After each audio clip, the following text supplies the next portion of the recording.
Yo, what's up? It's Ben Scarborough, and I'm sitting here at Third Eye Collective in the secret room with Diesel Filmz. Diesel, out of Atlanta. What's going on? What it do, my friend? Not much, working. And you're coming off a shoot right now, right? Yeah, I just got done shooting in here in Third Eye Studios. What was going on?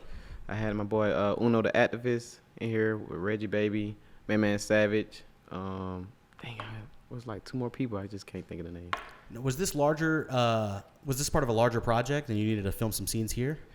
We shot some scenes yesterday, and we just finished up today. We just doing some quick shoot before he get out of town. Working. Yeah. And how long have you been working with him? Uno. Well, we just started. This is our first time shooting together today. Cool. Oh, yesterday. And but we met online like a week ago. We've been chopping it up. He been like telling me I'm hard. You know what I'm saying? Yeah. I like his music, so we just like, let's link up, do something crazy. Now, for everybody at home that's not familiar with Diesel's work, it's more of a question of who hasn't he worked with at this point. Yeah, it's a lot of people reaching out. Yeah. Let's talk about some high watermarks here, right? All right. Just some big people over the past year, right? All right. Past year, we got Lil Key, got Lil Got It. I'm trying to think. Skipper the Flipper, Light Skin Keisha. There's so many people, man. I can't even think of them. These links are going to be in the video description, by the way. If you Yeah. you need to familiarize yourself with this man's work, so Right. please, make a new tab and check some of that stuff out. It's becoming normal to me for work with like a lot of artists who's big and known. You know, it's like almost like working with somebody upcoming. Like, so it's like normal. It don't faze me too much. And I sometimes forget who I work with. I'm like, dang, who I work with. You know what I'm saying? Unless it was a recent shoot. Diesel Filmz.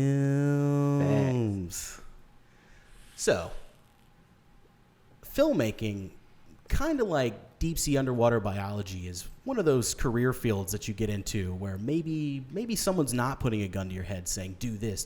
Yeah. Some people's parents are like pressuring their children to become lawyers and doctors, these things. But to actually be an artist and exist in the filmmaking world, what can you say about that? Like to be a artist. How does it feel to be not only a well-respected artist in your field, but to do something that you love every single day? It feels great. Like, I wake up in the morning, I'm like, dang, I can't believe where I'm at right now. Like, this feels good because, it's a lot of people who can't be in my position, who want to be in my position, you feel me? So it's like, I got to make sure I stay in this position because, I love doing this and I get to work with great people. So, and I don't want to work for nobody else but myself, so I like it. What's your journey with filmmaking been like throughout your life? Man, it's been crazy. You learn a lot of stuff that you didn't know about. Like, it's like, man, I didn't know this was going on for real. You think, on the outside looking in, people don't see what's really going on because you making it happen as a cameraman. You make the artist get that image, so people don't know what their lifestyle really about. But we know what's going on. But we make it seem more lavish than what it really is. What is your favorite part of the creative process? Is it pre-production? Is it post? Is it the actual production itself? Both. But it depends on what type of song it is. Okay. Like, so if it's like a love song, then it's like more like production wise. But if it's like something that just turn up lit, then it's like post, like editing. You know what I'm saying? Like, you have a lot of fun there. Yeah, it's super fun doing that part. I've spent a lot of time in post production, and I too over the years have decided that I'll probably remain in post, right? More than being on the blood, sweat, and the tears right. of being on set. Yeah, and I feel like I've put in my charity work on set, and just bring me the footage, man. Yeah. I mean, that's a lot of people who like that. Like, they'll rather just be like, man, I just want to edit. I don't even want to go to the shoot because I ain't got to deal with the artist face to face. You know what I'm saying? That's like, it is annoying sometimes. And then we run into people who are like, F editing. Oh yeah, I've tried it. No, yeah, not for me. Yeah. I was like that though. When I first came up, man, I sucked at editing. I thought I was like the hardest editor, but I was weak compared to everybody else. Okay. Yeah, it took me a while to go. Now, to edit now, you kind of have to have a technical edge. You need to be able to understand what's going on with the files that these cameras are making, right? Yep. And you feature a lot of animation and motion graphics in your videos, right? Right. So it sounds like you've gotten your workflow down to a point where you can really turn these videos around. Yep. And turn them around, you have. Yes, I have. Yeah. We're talking about millions of views on the internet across multiple social media accounts, right? Yep. Platforms. Yeah. There's a lot of people who posted my videos. Of course, WorldStar, but a lot of celebrities who post my videos too. So nice. Dope. Yeah. So every time one of these celebrities repost one of your videos, do you feel like a little? Are you just like, man? I'm like, that's crazy. Like, he seen my work. You feel me? Like, come to my party. Yeah. Like, come come do something with me now. Like, Yeah. I like that.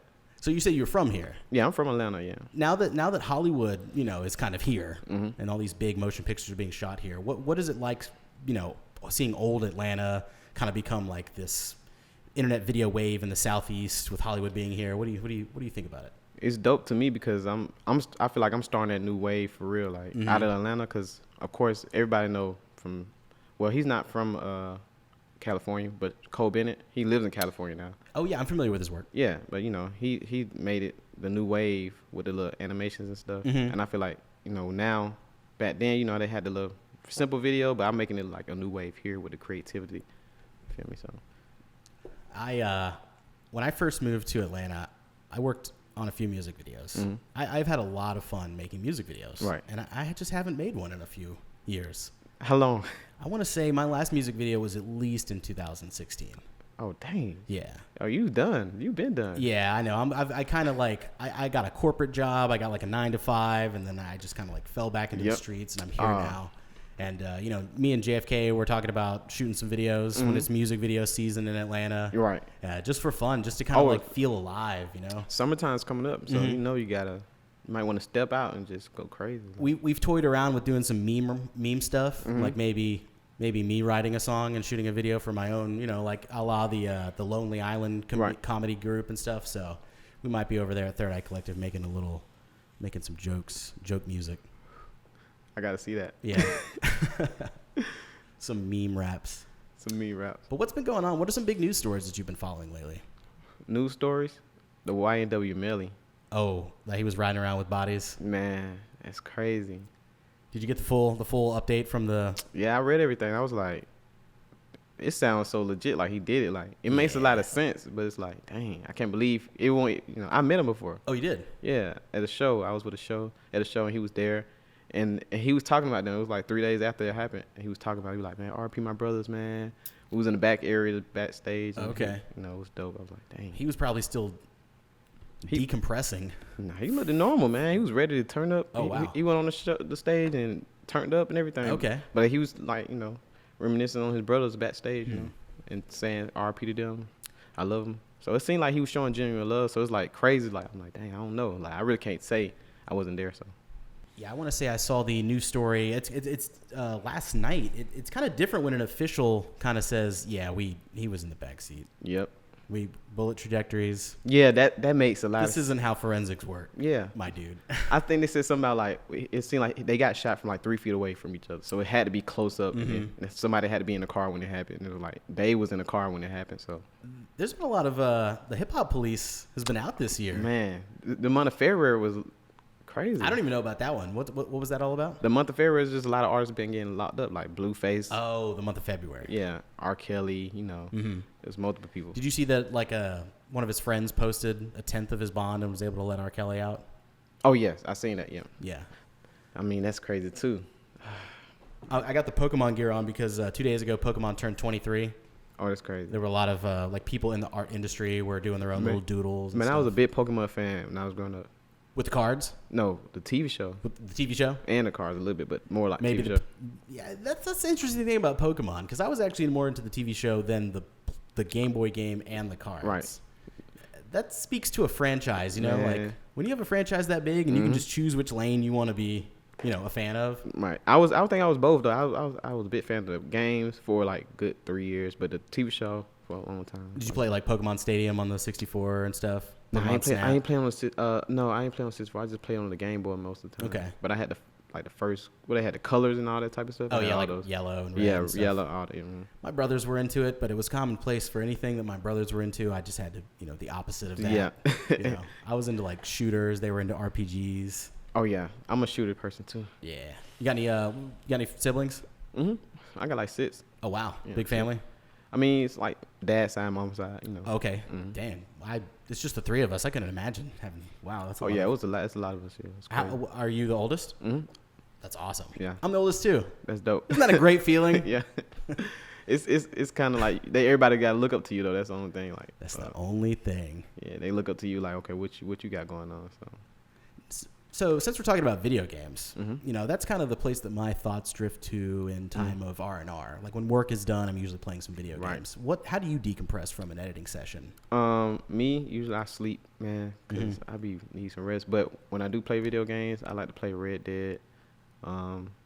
Any type of shooters, probably like Fortnite sometimes. Okay. I'm not pretty good though. Them guys crazy. Yeah, me neither. Because I don't have robots. Yeah, man. I can't do it like that. But what about retro stuff? What kind of retro video games are you into?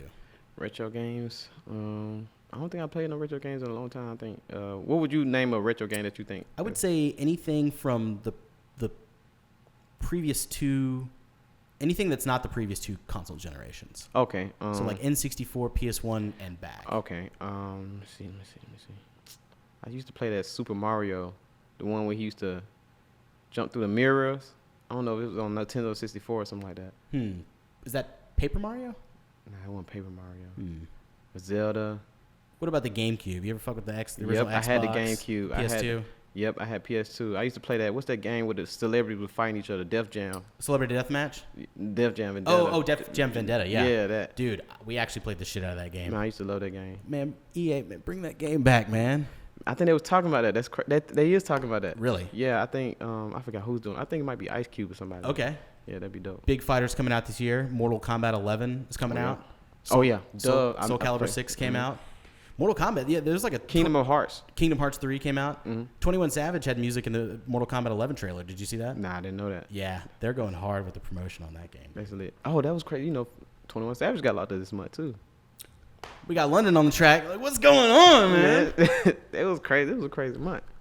I've been fucking with this, one of the last video rental stores in the Southeast called Videodrome. They're here in Atlanta. I never heard of it. They're right on North Avenue. They're like on the corner of North and Ponce, right? And I don't know how long they've been open, but the thing about going there to rent videos is you got to take them back.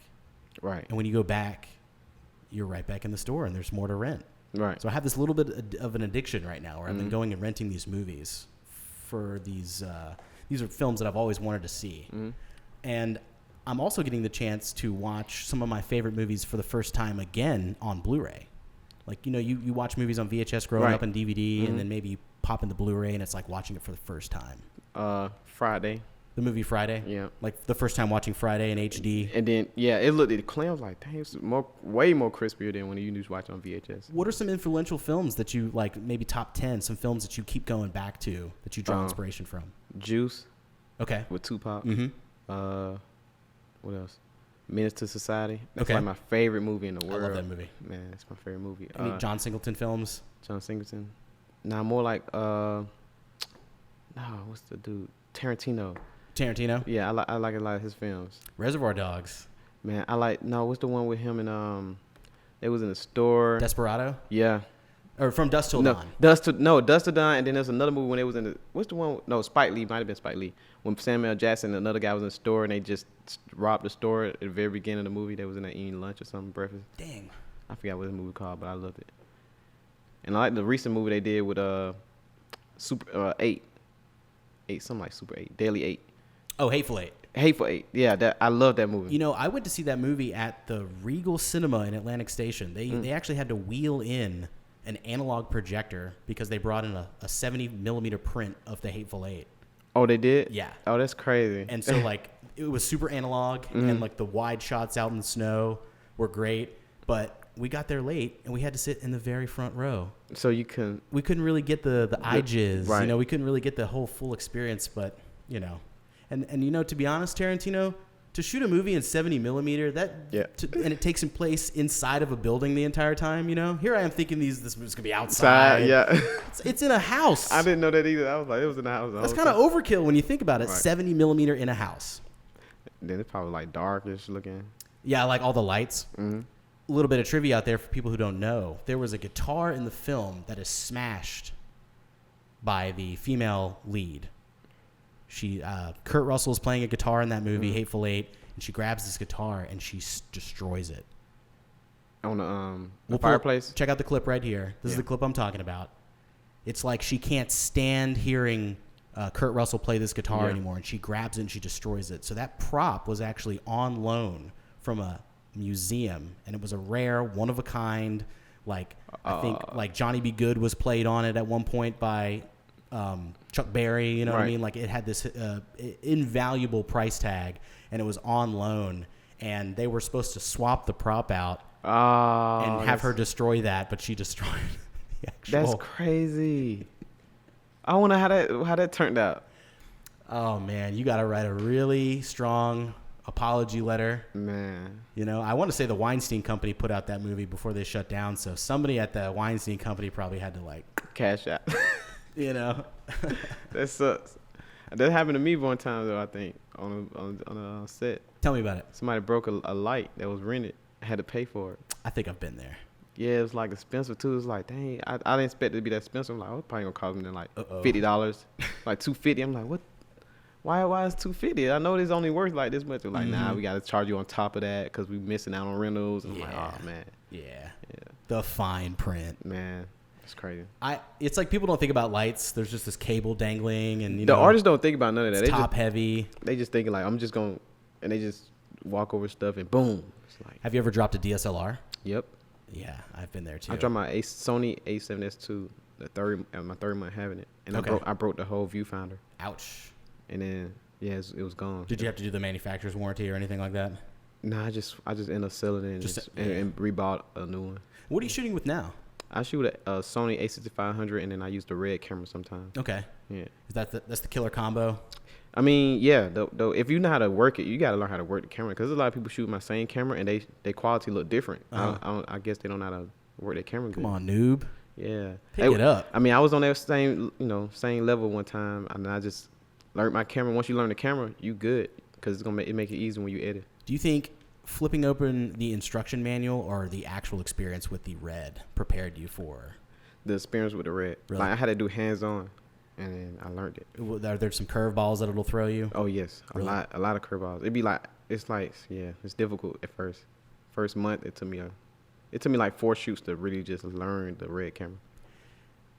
There's a few projects that I've worked on that maybe I went above and beyond when it wasn't exactly necessary. Oh my gosh. And it probably came from a place of like, man, I really care about this project for some reason. Me too. Tell us about some of those projects for you.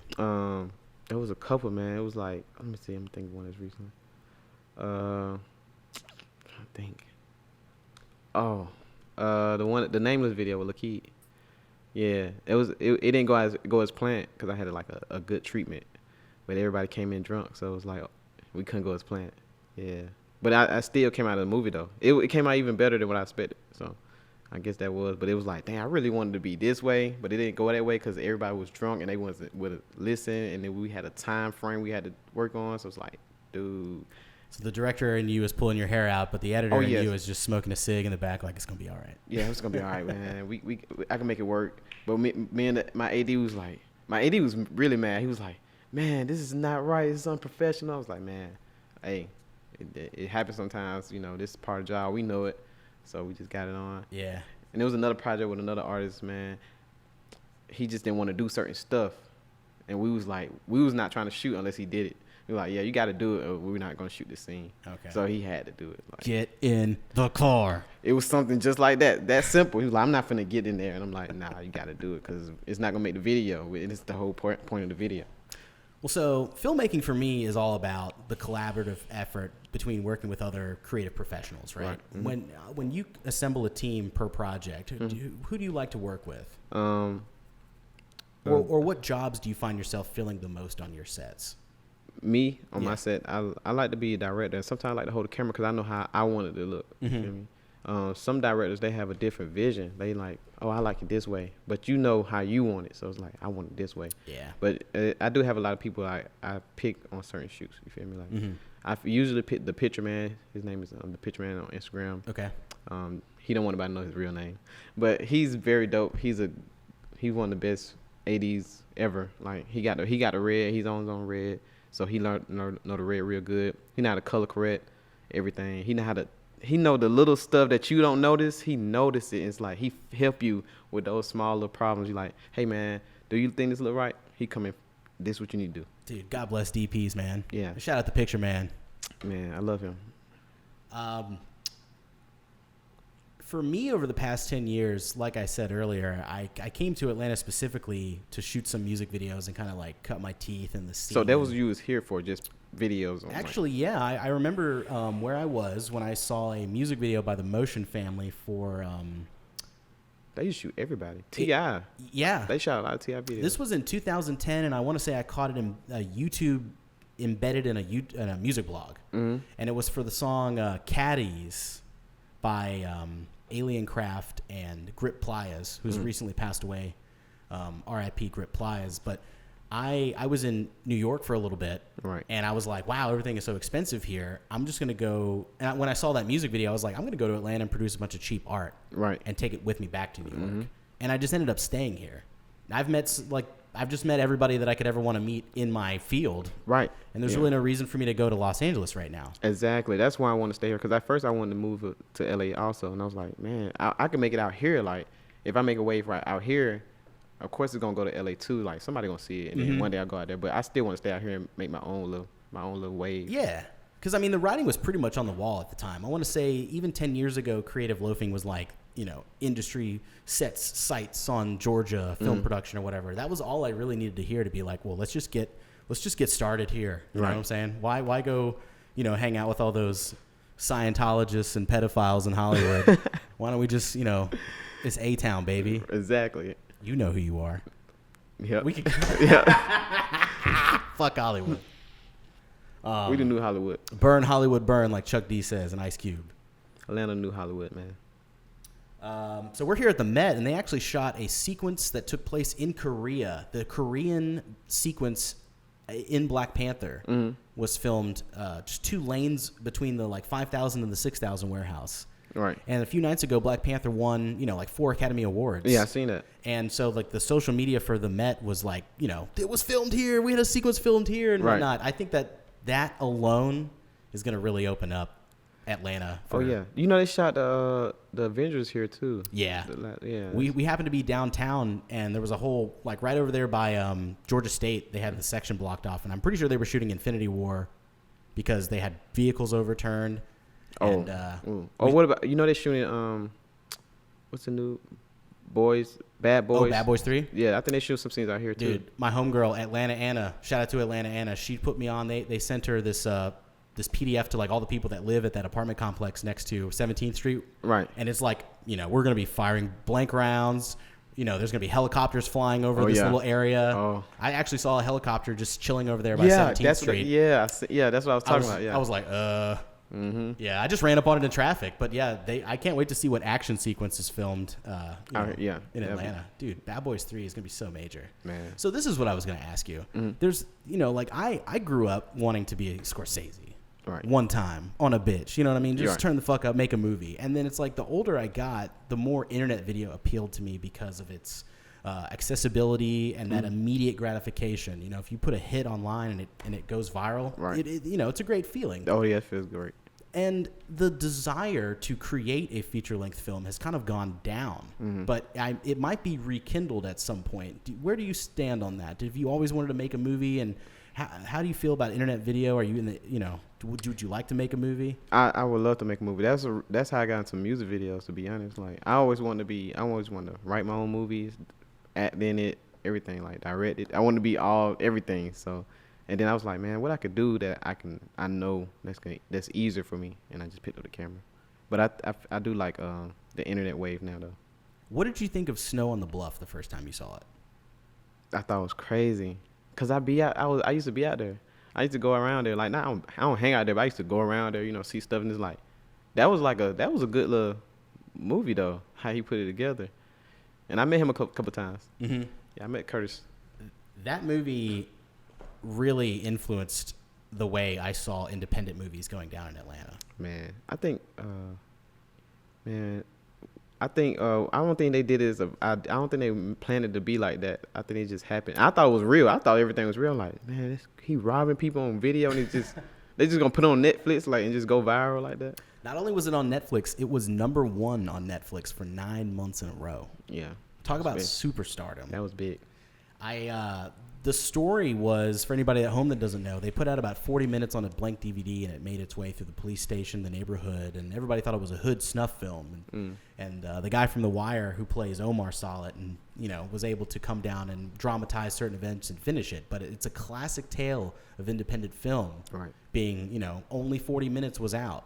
And the is it real, is it not, Blair Witch in the Hood style thing. I think that's what made it go up even more because people like, is it real or not? Because it looks so real because he had the regular camera. He was a regular dude in the hood and he did his thing. It's like, man. It's almost like, I'm sure you could make that movie again, but I don't think I had seen anything like that in the independent film landscape. I think a lot of people try to recreate it, but it was like, Yeah. nah, you can't top Snow on the Bluff. It's like a once in a generation type movie. I'm pretty sure we're going to get something else like that. I think it would have been dope if one of the artists did something like that, like 21 Savage. That would have been dope. Oh, yeah. If he would have did something like that. Oh, yeah. It's crazy. It would have been like back in the days when rappers shot movies. Come on, guys. Yep. We know you got some good stories out there. Great stories. They be having some great stories. And with the area across the street from the Mercedes-Benz Stadium, we might not actually see the Bluff the way it looks in that movie for long. Or, yeah. So it might just be a snapshot of what the Northside Drive was like back then. Yep. Because what it is, gentrification, what I'm trying to say, it's coming soon. You know what I'm trying to say, but it's coming soon. Yeah.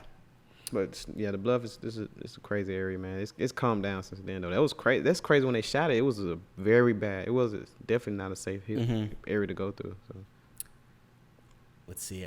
Yeah, I heard about like film screenings happening where people were like walking out. There's like a scene where an infant is crawling over like a bowl with heroin needles in it, and people are like, "Fuck this!" and like walking out of screenings. Yeah, and stuff people. like that. Yeah, I heard people. Yeah, they was getting mad when they seen it because they didn't know if it was real or fake. I think it was probably that part had to be real because then the part he was just whipping up. The crack. It right there, and the baby was right there by him. They was like shocking, man. Hollywood would never do that, but you see what the people want. Hollywood, man, they you love see what that. people need to. It's organic. They was like, ain't like that. So what's your week looking like? My week, I'm booked up. Booked up? God, that's the way to be, man. It's crazy. I don't get no. I swear I sleep for like 4 hours. No time to game. Man, I don't have no time to do nothing. Damn, no, just edit. That's it. Sleep, grind. Yep. Man, that's tight. Man, I wish I had more time to work out because I'm a gym person, but I haven't did that in like 6 months because I've been so grind mode. Like, okay. I'm trying to get with Cole Bennett. I'm trying to be like Cole Bennett, so I'm trying to I gotta work hard, extra hard. Yeah, that's beautiful. That's a beautiful thing. Hustle, grind. What do you say we get out of here, man? Let's do it, man. Appreciate you. Now, just because we have the ear of just about everybody in the entire country, what would you like to let these people know before we get out of here?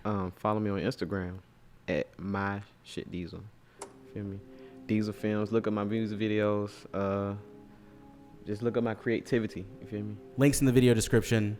It's Ben Scarborough and Diesel Filmz chilling here at Third Eye Collective in the secret room. Thanks for making it all the way to the end, guys.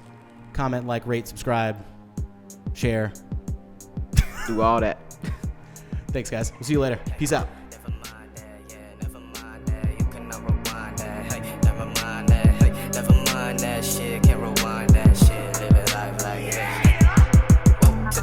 To the what?